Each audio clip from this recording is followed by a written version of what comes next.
Сәлем достар, менің есімім Анель, мен сексологпын.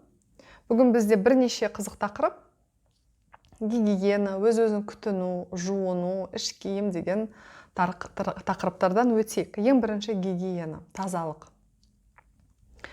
Мына жерде бұл гигиена дегенде, тазалық дегенде тек қана дене, бет емес. Бұл да жыныс мүшелерге де қатысты.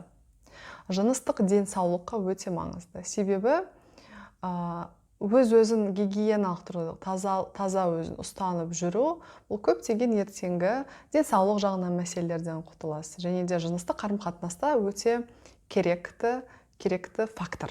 То есть өзін таза ұстау.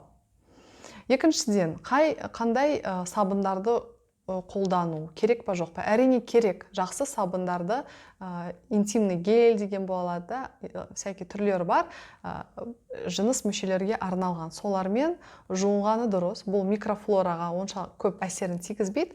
Ең жақсы сіз өзіңіздің гинекологыңызбен соны ақылдасып, сол гинеколог сізге қандай жақсы түрлерін айта алады. То есть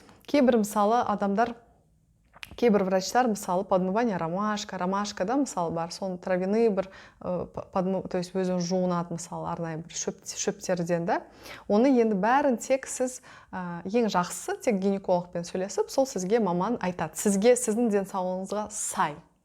Себебі, кейбір мына жерде ойлайды, мысалға, иіс шығу деп, да, жыныс мүшелерден. Иіс шығу, әрине, бірінші бұл гигиена, тазалық жағынан болу керек.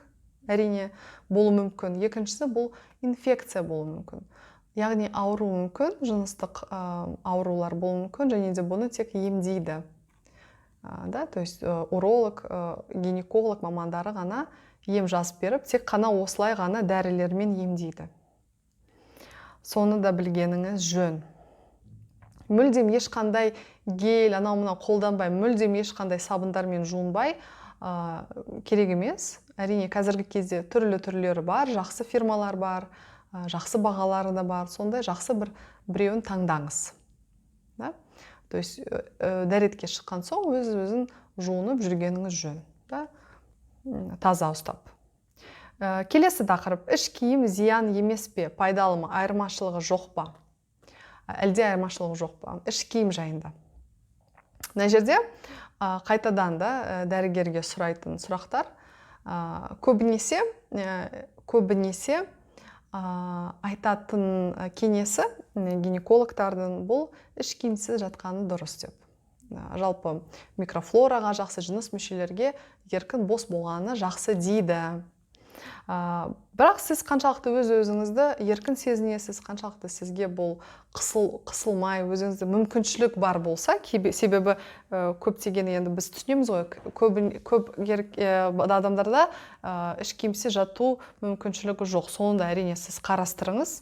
Бірақ зияны пайдалы деген жоқ. Білгенім, әйелдерде, мысалы, гинекологпен бір эфир болған, бізге тікелей эфир. Әйелдерде иіс шықса, мысалы, ем алып жүрсе, онда іш киімсіз жатқаны жақсы. Жалпы, бұл да бір жақсы, бірақ мүмкіншілігіне қараңыз.